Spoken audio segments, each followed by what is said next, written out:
Diolch yn fawr Wyn am y geiriau caredig yna. Bore da i chi gyd. Dwi ddim yn gwybod beth yw'r olygfa yn edrych fel o safbwynt chi yn edrych ata i. Ond allai ddweud o'n safbwynt i, mae hwn yn olygfa wych. Gweld gymed ohonoch chi yma heddiw, a diolch o galon i chi am gefnogi'r gynhadledd hon. A fydda i dweud yma heddiw, efallai, bod epic sefydlu'r Wladfa ym Mhatagonia yn 1865 gan ryw tua 162 o wladychwyr a'i datblygiad wedi hynny yn un o'r penodau enwocaf yn hanes y Gymru fodern. Hon hefyd yw un o'r rhai a ddogfennwyd orau. Mae'n bennod sydd wedi ei chofnodi ac sy'n dal i gael ei chofnodi a'i dathlu eleni mwy nag erioed efallai ar ffurf cerddri, dramau, nofelau a chaneuon mewn ysgrifau taith, hunangofiannau, cyfrolau hanes a gweithio ysgolheigaidd eraill, mewn rhaglenni dogfen ar dyledu a radio, mewn arddangosfeydd ac ar sefleoedd gwe. Ceir llenyddiaeth swmpus arni yn y Gymraeg, Saesneg a'r Sbaeneg. Mae'r Wladfa hanes cymleth ac amwys efallai yn llawn tensiynau ac anghysondebau. Nid lleiaf oherwydd bod ffynonellau cyfoes ac astudiaethau diweddarach fel ei gilydd yn gwrthdaro ac yn anghytuno o ran manylion a phwyslais. Am wrth gwrs mae'n dibynnu ar eich pwyslais. Nid y Cymru yn unig wrth gwrs yw'r unig actorion yn hwn o safbwynt Llywodraeth yr Ariannin, Llywodraeth Chubut a Brodorion y Twelche ac ati.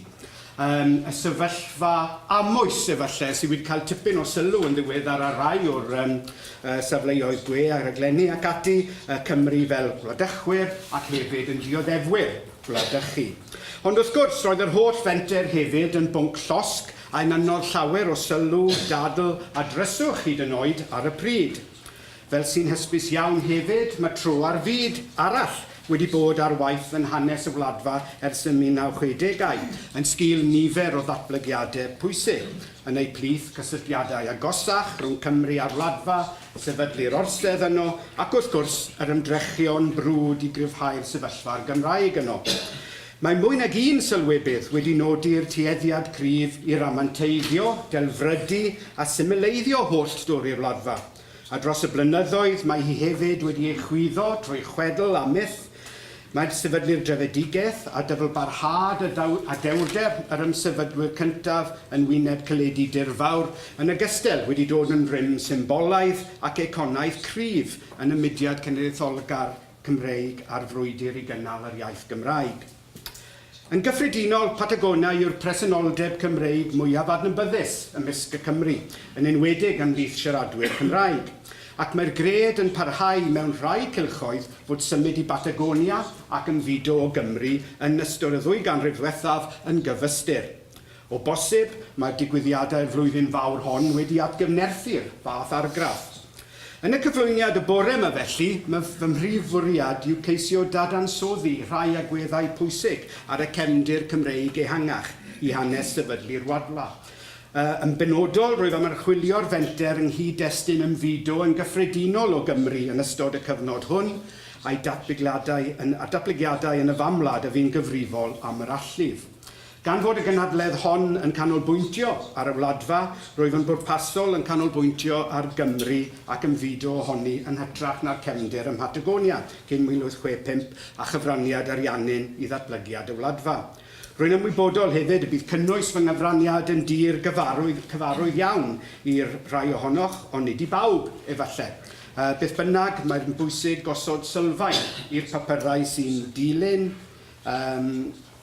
heddiw ac yfori, a wedi colli'n le, sewch hwnna, i'r papurau sy'n dilyn heddiw a fori. Daeth sawl llinyn ynglwm i ffurfio'r Wladfa yn 1865 ac i lunio ei natur a'i datblygiad oddi ar hynny. Perthyn rai ohonyn nhw i amgylchiadau a oedd yn benodol i Patagonia, ond mae eraill yn adlewyrchu neu yn adweithio yn erbyn rhai o brif nodweddion ffrwd gyffredinol yr Ymfudo o Gymru a rhai o anffodion allweddol hanes y famwlad ei hun yn yr un cyfnod. A fy mlaen i ganolbwyntio ar y nodweddion hyn mwyn dangos rai cysylltiadau amlwg a oedd rhyngddynt ar Ymfudo i Patagonia. A byddai'n dangos ambell i lun hefyd fel Caerdydd a rwyf yn bwrpasol wedi gadael y capsiynau yn Saesneg mwyn hwyluso'r cyfieithu ar y bryd ac o safbwynt amser. Ond yn gyntaf oll, rhaid nodi y bu ymfudo'n hanfodol i oroesiad a chynnydd y gymuned Gymraeg yn Chubut wedi'r arloeswyr glanio yn Bahia'n Wefo ar 8 Gorffennaf 1865. Mae unigolion wedi symud o Gymru i fyw yno ers y cychwyn. Mae unigolion wedi symud o Gymru i fyw yno ers y cychwyn ac yn dal i wneud hynny. Ond o safbwynt carfannau o fudwyr o Gymru yn teithio gyda'i gilydd, ffenomen ail hanner y 14 ganrif ar 15 a dechrau'r 20fed ganrif yw'r ymfudo o'r famwlad i'r Wladfa. Ac nid yw'n ffenomen gyson chwaith. Eithir cafodd ei crynhoi i gyfnodau penodol.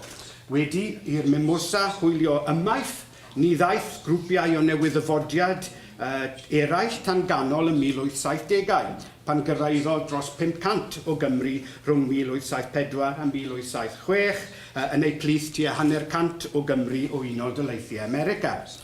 Cafwyd mewnlifiad trymach o Gymru rhwng 1880 a 1887, gan gynnwys tua 500 a hanner yn 1886 yn unig. Ni fi bron dim ymfudo newydd o Gymru eto tan 1907 pan ailgydiwyd yn yr ymdrech i ddenu Cymru i'r Wladfa. Fe gyrraeddodd tua 700 rhwng 1907 a 1913. Dyma'r grwpiau olaf a ymfudodd o Gymru i Patagonia i bob bwrpas. Y grwpiau rhwng pwysleisio. Bod y symud cychwynnol o Gymru i Patagonia ar allfudo a ddilynodd rhwng 1865 a 1913 mewn sawl ffordd yn benod unigryw yn ei hun, un edefyn ydyw mewn tapestri ymfudo llawer ehangach. Mae pobl wedi bod yn gadael Cymru ers canrifoedd gan symud i Loegr a Tu Hwnt. Sefydlwyd cymunedau tramor gan y Cymru am y tro cyntaf o ganlyniad i ymfudiad angydffurfwyr crefyddol o Gymru i drefedigaethau Prydeinig Gogledd America rhwng 1660 a 1720. Y bu trefedigaeth Gymreig fyrdymor yn Cambriol yn Newfoundland ar ddechrau'r ail ganrif ar 15. Wedi rhyw 70 o flynyddoedd o ymfudo a raddfa fach iawn yn ystod y 19fed ganrif, cynyddodd ymfudo eto yn y 1790au gan gychwyn cyfnod estynedig a bron yn ddidor o symud a ddaeth i ben yn unig oherwydd dirwasgiad economaidd byd-eang y 1930au. Yn ystod, dyma'r byd gyda llaw rhagom chi ddim yn gwybod. Yn ystod y blynyddoedd hyn o ymfudo torfol, daeth presenoldeb cynyddol dramor yn thema bwysig yn hanes y Cymru. Ymfudodd niferoedd lawer i wledydd tramor yn bennaf i Unol Daleithiau America a niferoedd llai i Awstralia, Canada, Zeland Newydd, Patagonia wrth gwrs, De Affrica, traoedd cylchoedd o Gymru i'w cael hefyd mewn amryw o wledydd fel Mexico, Chile, Ffrainc, Rwsia, Brazil, India a'r Caribi. Nawr, betawn ni'n dalach na gwdwy, byddwn ni'n gallu dangos hwn ar y map, ond anffodus mae yna broblemau cynhenid o safbwynt hyn.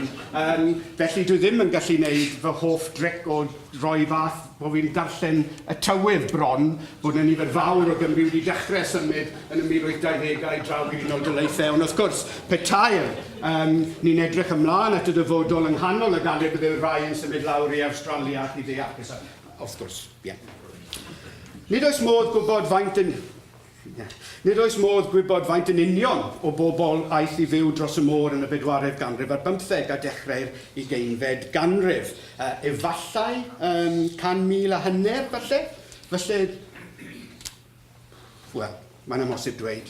Oherwydd, fel sy'n hysbysu nifer fawr ohonoch chi, wrth gwrs, rwy'n siŵr bod ystadegau ddim yn bodoli i'n caniatáu i ni gwneud casgliadau ynglyn â'r niferoedd.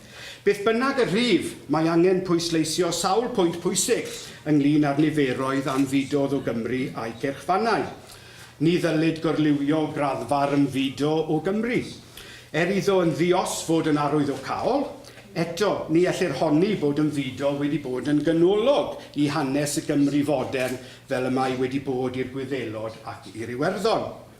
Mae graddfa ymfudo o Gymru wedi bod yn gymharol fach, o'i chymharu â chenedloedd eraill Ewrop. Ac nid yw'r symud dramor erioed wedi bod mor amlwg a mor fawr ar symud i Loegr, yn wedig i ddinasoedd Lerpwl a Llundain enghraifft. Yn ail, rhaid cofio bod ei fod yn debygol bod traian o'r ymfudwyr a Madawodd a Chymru, gan gynnwys y rai aeth i Patagonia, wedi troi eu cefnau ar y cartrefi newydd a symud nôl i'r famwlad, sy'n gwneud y rhifoedd yn llai wrth gwrs. Mae'r dychweledigion hyn yn garfan hynod ddiddorol, ond gorffwys yng nghysgodion hanes mae'r anhelaeth ohonynt gweithio'r modd oherwydd diffyg ffynonellau cynradd amdanynt. Yn olaf, o ran maint o leiaf, ni ddylid gorbwysleisio hefyd arwyddocâd y symudiad i Patagonia ynghyd destun cyffredinol yn fyd o Gymru yn ystod y 40 ganrif ar 15 a dechrau'r 20fed ganrif. Llwyddodd y Wladfa i ddenu tua 2,000 o ymsefydlwyr o Gymru yn ôl ffigurau Arbin Williams, ond falle byddai'n fwy. Tua'r un faint aeth i Seland Newydd, tra symudodd dros 100 o filoedd i Unol Daleithiau America. Yn hôl rai amcangyfrifon, roedd poblogaeth Gymreig y Wladfa wedi chwyddo i dros 2,000 a hanner, yn cynnwys plant yr ymfudwyr erbyn 1895. Bryd hynny, roedd 4,800 o Gymru genedlaeth gyntaf yn preswylio yn Scranton, Pennsylvania. Eto, o ran lleoliad a natur y gwledydd newydd, y daeth y Cymru yn rhan ohonynt, roedd y Cymru ym Mhatagonia yn ail hanner y 40 ganrif ar 15 yn sefyll ar wahân i'r rhan fwyaf o sefydliadau Cymreig eraill ledled y byd mewn un ffordd hynod bwysig. Gydag eithriad unigolion a grwpiau bychain o genhadon, milwyr, bobl proffesiynol, gweinyddwyr yr ymerodraeth Brydeinig ac ati, ymsefydlodd trwch helaeth y Cymru mewn gwledydd a oedd yn Saesneg eu iaith ac yn Brotestanaidd o ran crefydd ddominyddol. Pinau yn Unol Daleithiau America, neu'r hyn a elwyr yn Saesneg yn y White Dominions, megis Australia, Canada ac ati. Nid felly yn y Wladfa wrth gwrs. Sbaeneg yw iaith swyddogol ariannyn, un o'r ffeithiau bron dys dim angen i ddweud heddi, ond beth bynnag, a phybyddiaeth yw crefydd y wlad. Rwy'n sicr y cawn glywed rhagor heddiw a fori am obligiadau'r nodwedd allweddol hon o sefyllfa'r Wladfa, a gafodd gymaint o ddalanwad aml mewn amryw ffyrdd, dydanwad arni mewn amryw ffyrdd, enghraifft yn ieithyddol, y merthnasau'r Cymru a gwleidyddiaeth ariannyn a'r brydorion. Ond wedi dweud hwn, wrth gwrs, eto i gymlethu y sefyllfa yn yswllt y perthynas a'r brodorion, fel y mae Geraldine Lublin ac eraill wedi pwysleisio, roedd llawer yn gyffredin hefyd, wrth gwrs, rhwng y Cymru a Llywodraeth yr Ariannwyn o safbwynt ei gwreiddiau a'i cefndir Ewropeaidd a'r gred ymhlith llawer bod ynglyn â barbariaeth dybiedig y Patagonia, y brydorion y Mhatagonia. Wrth nodi'r eithriad pwysig hwn, dylid pwysleisio hefyd fod gan gymunedau Cymreig dylanwadol a sylweddol a sefydlwyd tu allan i Gymru ran allweddol i'w chwarae yn natblygiad y prosiect ym Mhatagonia. Mae saga'r Wladfa yn ymwneud â'r Cymru yng Nghymru, Lerpwl, Unol Daleithiau America, Australia a hyd yn oed Brasil. Pryderon delfrydwyr Cymreig ym mhob un o'r lleoedd hyn a ysgorodd ar y Wladfa ym Mhatagonia a ffurfiwyd ei phoblogaeth gan ymfudwyr o'r cyrchfannau hyn oll. Mae cyfraniad Cymru Lerpwl yn ddigon amlwg a chyfarwydd. Nodwedd ganolog arall o hanes cynnar y Wladfa yw ymrwymiad y Cymru yn Unol Daleithiau America, a hynny gymaint os nad yn fwy felly na chan y Chymru yn Nghymru. Pwysleisia sawl hanesydd fel Elfi MacDonald a Dafydd Tudur enghraifft fod y mudiad i sefydlu trefedigaeth Gymreig yn ffenomen Americanaidd yn anadym, ac mae yno hefyd y gwreiddiodd y syniad o Wladfa yn y lle cyntaf, syniad o'n Wladfa Mhatagonia yn y lle cyntaf, ac y blydeiodd y cynllun i ymsefydlu ym Mhatagonia. Mae cynnwys y Cymru yn Unol Daleithiau America yn cynlluniau Michael D. Jones, prif bensai'r mudiad gwladfaol, yn enwedig yn y blynyddoedd cynnar, yn adlewyrchu nid yn unig ei gred fod y Cymru yno ym wladychwyr profiadol, ond hefyd maint y diddordeb yn y cynllun i sefydlu trefedigaeth Gymreig a oedd ar led yno. I raddau llai, cafwyd ymdrech maes o law I ddenu Cymru a oedd wedi ymfudo I Australia yn yr un cyfnod, ni fydd hynny'n yn lwyddiant. Ni ddylid anghofio chwaith y byddai'r cyd-destun ryngwladol yn cael ei danlinellu yn nes ymlaen yn hanes y Wladfa, oherwydd yr ail fido a fi oedd I yno I Ganada ac Australia yn mynyddoedd cynnar yr 20fed ganrif. Yn 1912, ymadawodd tua 300 am Ganada, lle ymsefydlasant yn Llywelyn, Glyndŵr a Bangor, yn ardal Saltcoats yn ne ddwyrain Saskatchewan. Rhwng 1910 a 1915 hefyd, symudoedd rai teuluoedd o'r Wladfa I orllewin Australia a De Cymru Newydd a'r tiriogaethau gogleddol, tua 150 ohonynt, wrth gwrs, rif sydd fel mae Michelle Langfield wedi dangos I ni agos, i'r rif oedd ar y Mimosa. Mae'r ymfudiadau eilaidd hyn yn cymlethu unrhyw syniad o unigrywiaeth ac arwahanrwydd y Wladfa.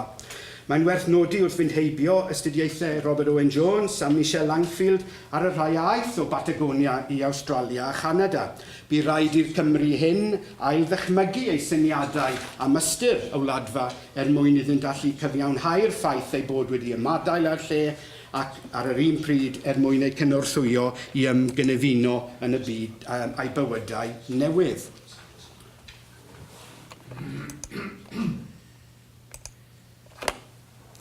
Ar y cyfan, roedd yr ymfudwyr am dawodd a Chymru yn y 40eg ganrif ar 15 yn amrywio o ran oed, galwedigaeth a thrygfan, a siarad yn fras, un amaethyddol ei natur oedd yr ymfudo yn bennaf tan ganol y 40eg ganrif ar 15.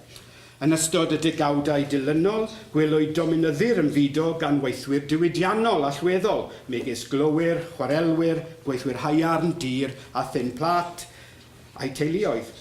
Fodd bynnag, ni ddylid gwahaniaethu normodol rhwng y gwledig a'r diwydiannol. Roedd y ffin rhyngddynt yn aml yn niwlog, a fe ddoi nôl at y pwynt yn un nes ymlaen. Yma, fel mewn materion eraill, roedd y patrwm yn ymrywio yn ôl amseru'r ymfudo, natur y lleoliad a'r benedaeth a chymhelliad yr ymfudwyr.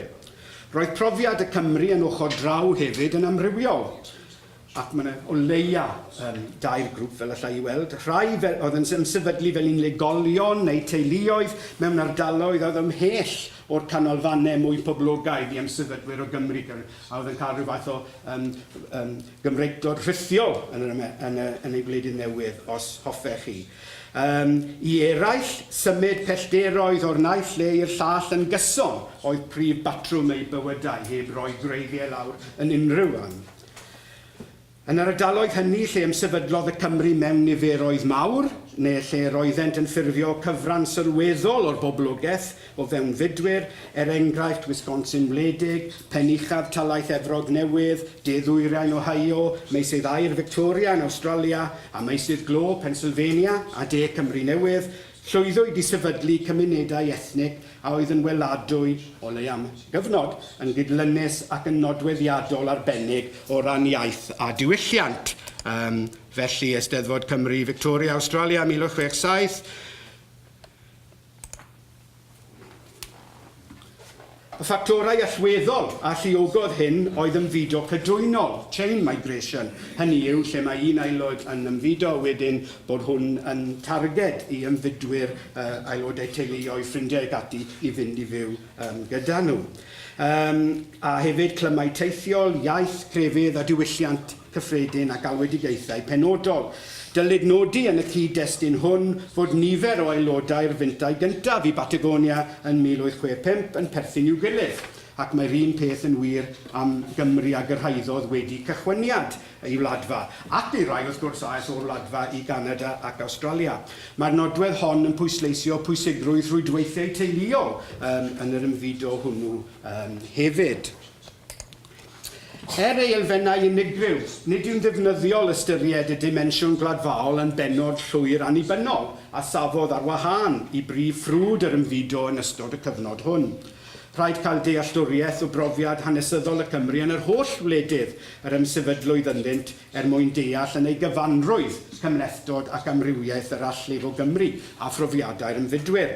Yn yr un modd, mae ymwybyddiaeth o'r darlun byd eang yn cyfoethogi ein astudiaeth o'r penodau a'r unedau unigol sy'n dod ynghyd i greu'r darlun cyfan, felly yn hanes y Wladfa ym Mhatagonia.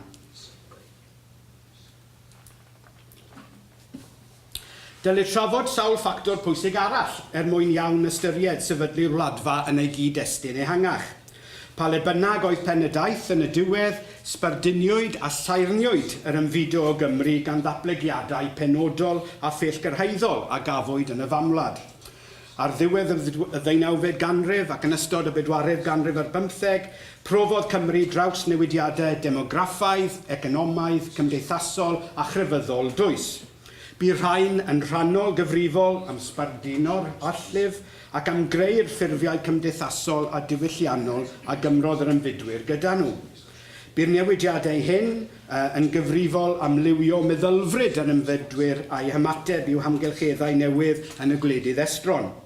Un o'r datblygiadau mwyaf arwyddocaol oedd i Gymru ddatblygu'n gadarnle i grefydd anghydffurfiol. Rhannu yn enwadau penodol ar wahân, y Methodistiaid Calfinaidd, yn yr Ifynwyr, y Bedyddwyr ac ati, daeth ymlyniad wrth anghydffurfiaeth yn ffordd o fyw i gyfran sylweddol o'r boblogaeth yng Nghymru, boed yn yr ardaloedd gwledig neu yn yr ardaloedd diwydiannol a oedd yn cyflym ddatblygu. Roedd y capeli hefyd yn bileri i iaith y famwlad. Daeth anghydffurfiaeth yn bwysig fel ffenomen gymdeithasol yn ogystal â grym ysbrydol. Yn wir, roedd y capeli'n gymunedau ynddynt ei hunain. O ystyried lle blaenllawr capeli ym mywyd Cymru, nid yw'n syndod ei gweld yn ganolbwynt i gymunedau Cymreig y tu allan i Gymru yn yr un modd ac yr oeddent yng Nghymru ei hun. Yng Ngogledd-ddwyrain Lloegr ac yn Llundain, yn Wisconsin wledig, ym meysydd air Awstralia ac yn y Wladfa roedd y capeli Cymreig yn dystiolaeth i'r gwreiddiau dwfn a draws blanwyd y tu allan i'r famwlad gan anghydffurfiaeth Gymreig. Roedd y capeli wrth gwrs yn bwysig iawn o safbwynt rwydweithio Ymfudo. Jyst i roi enghreifftiau. Chi'n hoffi'r hetiau gyda llaw?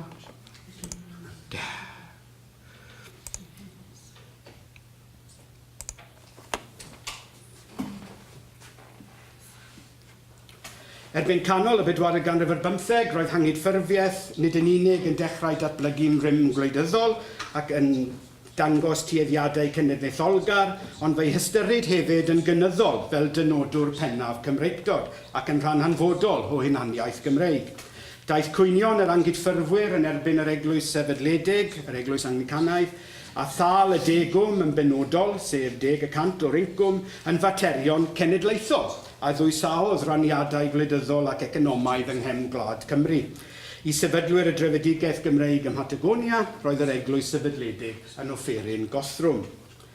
Profodd Cymru newidiadau economaidd sylfaenol hefyd yn yr un cyfnod yn sgil diwydiannu dwys yn ne ac yng Ngogledd-ddwyrain Cymru.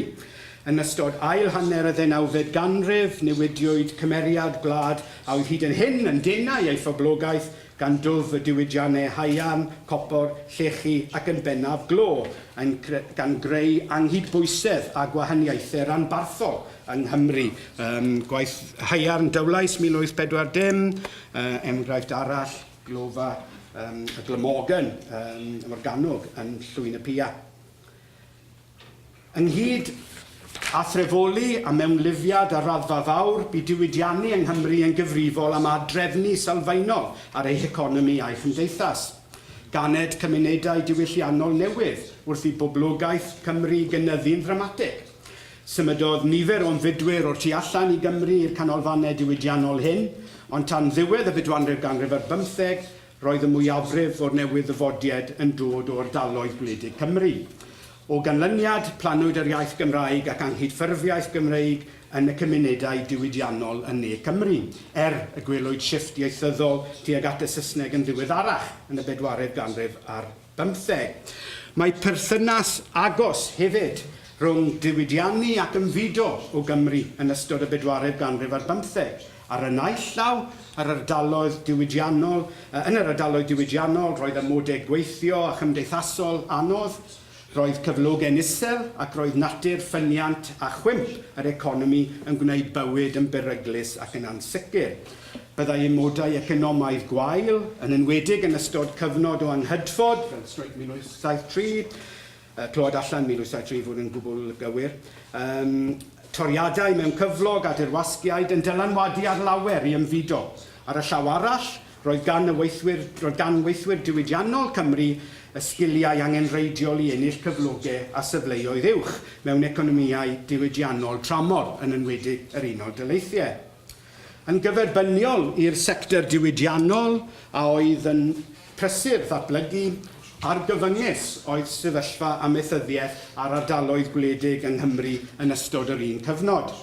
Oherwydd y dirwasgiad llym a ddilynodd ddiwedd y ryfeloedd Napoleanaidd yn 1815, gweithregwyd effeithiau'r newidiadau amaethyddol a oedd eisoes yn ysgogi ymfudo o'r ardaloedd gwledig. Dyma allif a fyddai'n dod yn nodwedd amlwg o fywyd Cymru trwy gydol y 4eg ganrif ar 15 ac wedi hynny. Roedd twf yn y boblogaeth, lledaeniad cael tiroedd a chyfuno ffermydd i greu unedau mwy, oll yn ychwanegu at y gystadleuaeth am dir ac effeithiau negyddol polisïau'r tyddferianwyr a oedd yn arwain at yn sicr tirddaliadaeth, renti mewnpwyol ac iawn daliadau anigonol.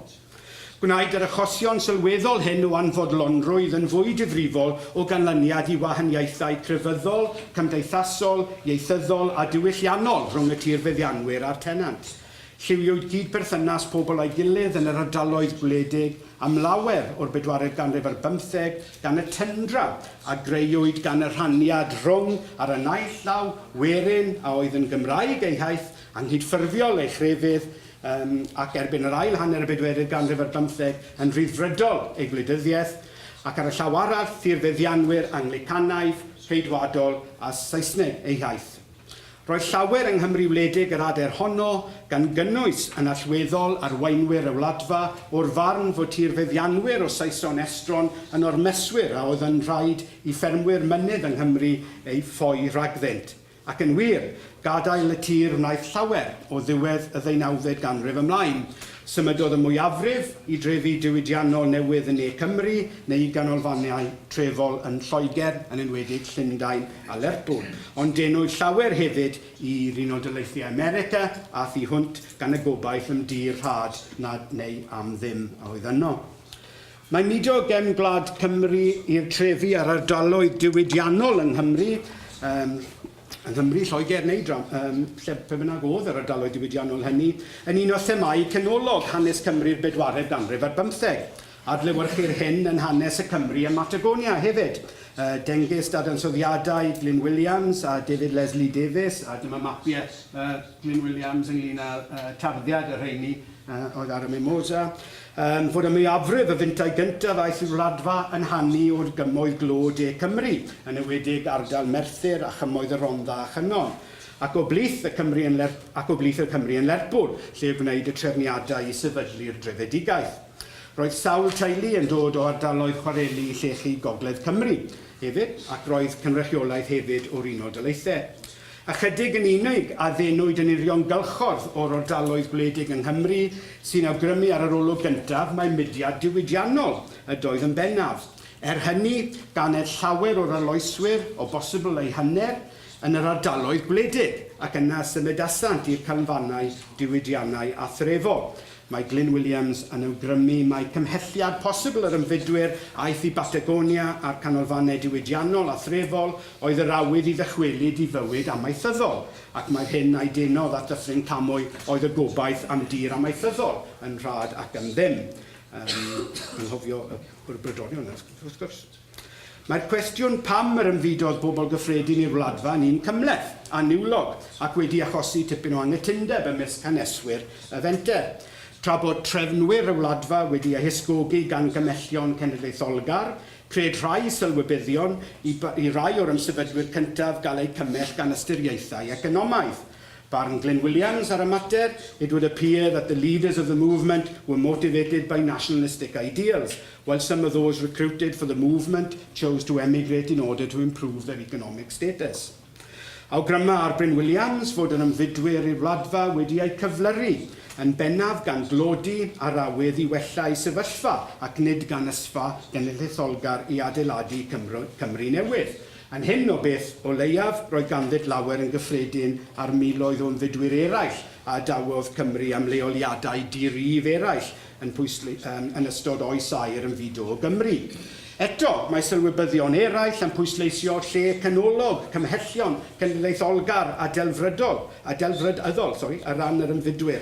Dengys David Leslie Davies fod awydd gwirioneddol watgar dros arddel y Gymraeg a sicrhau dyfodol cenedlaethol i'r Cymru yn ogystal â thros berchen tir ar waith, ymysg o leiaf rhai o'r gweithwyr cyffredin o Aberdâr, Aberpennar a Merthyr. A ddewisodd fynd I Patagonia, a bod tystiolaeth ei bod yn cyfrannu o'r efengil genedlaethol lawn cymaint a'i hyrweinwyr. Mae Glyn Williams wedi gwahaniaethu rhwng yr ymfudwyr y fyntau cyntaf i'r Wladfa a rheini a'i dilynodd ymellach ymlaen. Awgryma fod ysgogiadau economaidd wedi bod yn llawer mwy pwysig o bosibl i'r Cymru ymunodd â'r Wladfa wedi iddo gael ei sefydlu. Ond, falle ni'n gorsymleiddio. Fel y nododd Gareth Alban Davies dyfynu'n Saesneg, the interplay between millenarianism and economic betterment would remain a constant and provides one of the basic tensions in the foundation and evolution of the Welsh colony in Patagonia. Wrth gwrs, pan oedd wedi sefydlu y Wladfa 1865, roedd dydleion cryf economaidd yn cael ei roi o blaid symud i'r Wladfa yn ogystal â rai cenedlaetholgar. Gellir dadle bod ystyried y cyd-destun ymfudol ehangach yn yn atgoffa mae ymfudiad oedd y symudiad i'r Wladfa wedi'r cyfan ac mae ymfudwyr oedd y Cymru. Roedd rhaid iddynt bwyso a mesur a ddylent ymfudo a'i peidio ac oes oeddent yn penderfynu gadael I ble a phryd.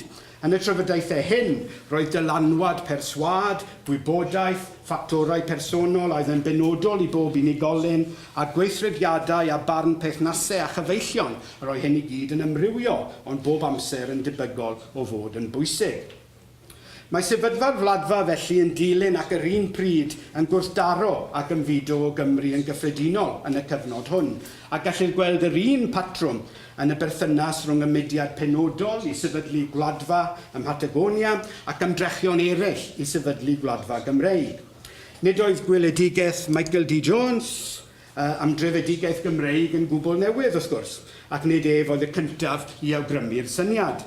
Erbyn canol y bedwarif canrif ar 15, gwelwyd sawl ymgais aflwyddiannus I sefydlu Cymru newydd ar diroedd America, gan gynnwys Beulah, Morgan John Rhys, Bryn Ffynnon, SR a'r diriogaeth Gymraeg ei haith ar gyfer rhyw 100 o Gymru yn bennaf o drefi diwydiannol gogledd orllewin Sir Fynwy a sefydlwyd gan Thomas Bembo Phillips yn Rio Grande do Sul, ym Brasil, yn 1850.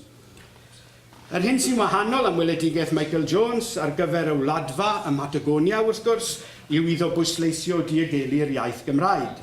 Dylai'r famwlad newydd fod yn dalaeth Gymreig gyfannol ac ymreolaethol, lle byddai'r Gymraeg yn iaith swyddogol, crefydd, addysg a llywodraeth. Trwy gydol y bedwaredd ganrif ar 15, ystyried Saesneg yn gyffredinol yn iaith cynnydd, bywyd gyhoeddus, diwydiant a busnes. Tra ystyried y Gymraeg yn israddol ac yn rwystyr rhag dianghenrau diwylliannau cymdeithasol ac economaidd. Fodd bynnag, roedd Michael D. Jones o'r farn y dylid gwarchod yr iaith frodorol oherwydd ei fod yn ganolog I genedligrwydd Gymreig ac I ddyfodol y genedl, ac I ddyfodol ei chrefydd. Fel y mae Ewan James wedi'n atgoffa, roedd cynnal yr iaith Gymraeg yn ganolog I weledigaeth Michael D. Jones, ond yn fwy canolog hyd yn oed, oedd ei anghydffurfiaeth efengylaidd. Ar sawl ffurf gellir ystyried mae ymgyrch crefyddol yn bennaf oedd ei ymgyrch I sefydlu Wladfa Gymreig. Roedd dadansoddiad Michael D. Jones yn anatod glwm mae ddadansoddiad o le'r iaith Gymraeg ei hun, yng Nghymru ei hun yn ogystal ac yn Unol Daleithiau America. Wrth feddwl felly roedd arweinwyr y fentr Patagoniaidd yn ymateb I ganlyniadau negyddol yr ymfudo cyffredinol, canlyniadau a welwyd ac aferniadwyd ganddynt ar y pryd.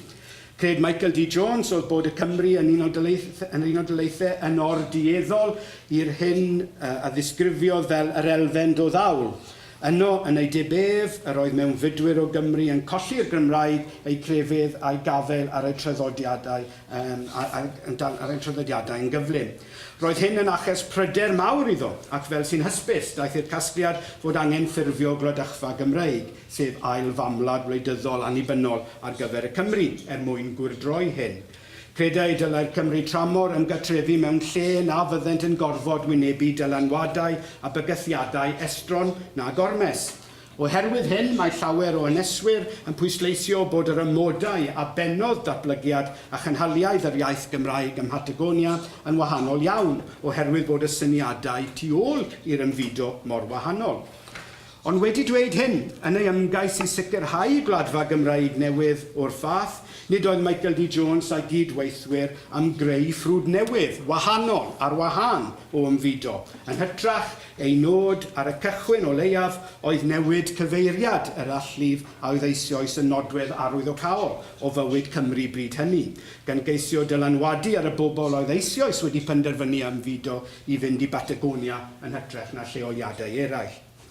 Oherwydd nad creu ffrwd newydd o ymfudwyr o Gymru oedd ei nod, ond yn hytrach ddargyfeirio i'r wladfa y Cymru hynny oedd eisoes wedi ymfudo neu bwriadu gwneud hynny, byddai angen i drefnwyr y mudiad rhoi mwy o bwysles ar propaganda a pherswad mwyn casglu ymfudwyr. Dyma gyd-destun ymgyrchoedd cryf Pwyllgor Lerpwl wedi 1861 i hyrwyddo mudiad yn y wasg a chasglu ymfudwyr. Fel y dengys Gareth Alban Davies, chwaraeodd y gair argraffedig rôl genhadol, hanfodol wrth ddod â threfedigaeth Patagonia i fodolaeth. Gweler hyn nid yn unig yn llawlyfr y Wladfa Gymreig, Hugh Cadfan Hughes, ac yhoeddwyd yn Lerpwl ym 1862, ond y merdenfyniad Lewis Jones i fynd ati i droi ei arbenigedd fel argraffydd at wasanaeth y fenter. Roedd yn ymwybodol o'r manteision a ddeiau o gyddysrwydd yn y papurau newydd, yn enwedig pan oedd agwedd rhai papurau newydd yng Nghymru mor wrthwynebus i'r cynlluniau i sefydlu gwladfa ym Mhatagonia. Ymddangosodd y Ddraig Goch rhwng Gorffennaf a Thachwedd 1862 a chafwyd ail gyfres rhwng Medi a Thachwedd 1863, a mwy yn ddiweddarach wrth gwrs. Wrth gwrs oedd Lewis Jones ar y blaen ynglyn â creu papurau newydd yn y wladfa, wrth gwrs, fel y glwn gan Walter Fori. Yn ogystal â mynd ati'n fwriadol i gynhyrchu ei chyddysrwydd ei hun, cafodd yr ymgyrch lawer o sylw hefyd mewn papurau newydd a chyfnodolion yng Nghymru yn yr Unol Daleithiau. Canlyniad yn orfod hyn oedd byddai cynlluniau arweinwyr y mudiad y wladfa mewn cystadleuaeth uniongyrchol a chynlluniau trefedigaethol eraill a oedd yn datblygu ar y pryd yn enwedig yn Unol Daleithiau America.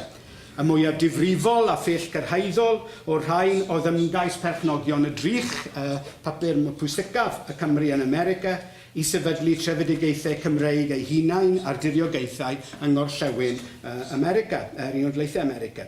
Yn y 1850au, trodd y drych yn eliniaethus iawn i'r cynllun i sefydlu gwladfa ym Mhatagonia. A dyna reswm arall pam na lle deall yn iawn holl gymlethdod sefydlu'r wladfa a'r ymateb iddi heb ystyried y cyd-destun byd-eang.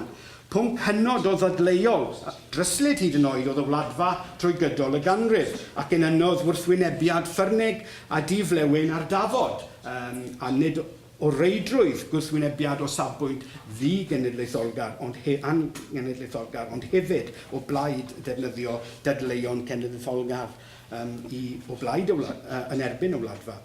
Esgorodd y drafodaethau llosg a chwerw yn y wasg yng Nghymru, Unol Daleithiau America ac Australia bell hyd yn oed. Yn wir, beth bynnag oedd ymateb trwch y boblogaeth yng Nghymru i'r wladfa, ni welwyd erioed anwybyddu'r prosiect na difaterwch yn ei gylch gan y wasg. Yn hytrach, roddodd gryn amlygrwydd i'r fenter. Tueddodd y wasg i fod naill ai o blaid neu yn erbyn y wladfa, gyda rhai papurau yn dangos cefnogaeth gynnes iddi ac eraill yn dangos gwrthwynebiad dirmygus. Roedd sfer gyhoeddus Gymreig yn prysur ddatblygu yn ail hanner bedwaredd ganrif ar 15 ac yn rhoi llwyfan i drafodaethau o bob math o bynciau. Roedd ymfudio a hint a helynt y Cymru tramor yn cynnwys y wladfa yn rhan anatod o'r sylw hynny. gellir dadlau felly fod pwnc y Wladfa yn bwydo yr hyn a elwyr yn rhynggenedligrwydd, transnationality y Cymru yn y cyfnod hwnnw. I grynhoi'n gyflym, nodwyd yma rai o nodweddion pwysicaf y cefndir yng Nghymru ac yn fyd ohoni yn gyffredinol yn y 4yd ganrif ar 15 a'r cysylltiadau cymleth ac aml ei gwead a oedd rhwng y nodweddion hyn a'r ymfudo i Patagonia. Mae rhai elfennau ynghylch sefydlu'r Wladfa 1965 a'i datblygiad ers hynny unigryw yn holl hanes ymfudo o Gymru yn y cyfnod modern. Dyma'r unig ymdrech i sefydlu Gymru newydd dramor a oroesodd, sut bynnag y datblygodd ers ei sefydlu. Yn amlwg hefyd, yng ngeiriau Walter Brooks, un o wyrthiau pennaf hanes Dyffryn Camwy yw'r ffaith i'r iaith Gymraeg oroesi yno am fwy na 120 o flynyddoedd ar ôl glaniad y glodfau'r cyntaf. Mae fwy o flynyddoedd nawr, sori fod oedd yn ymhyn. 25. Ni allai dweud hyn yn gyffredinol am yr un gymuned arall yr ymsefydlodd y Cymru ynddi yn y 4yd ganrif ar 15, bod y Gymraeg wrth gwrs wedi ei siarad, a'i hysgrifennu, a'i trosglwyddo o'r naill genhedlaeth i'r llall mewn sawl man yn y byd yn ystod y 2 ganrif ddiwethaf. Ond mwyn iawn deall natur a hyd yn oed unigrywiaeth y Wladfa, rhaid cofio hefyd fod ganddi dimensiwn ryngwladol, a'i bod yn rhan o batrymau a phrosesau ymfudo o Gymru yn gyffredinol yn ystod y cyfnod hwn.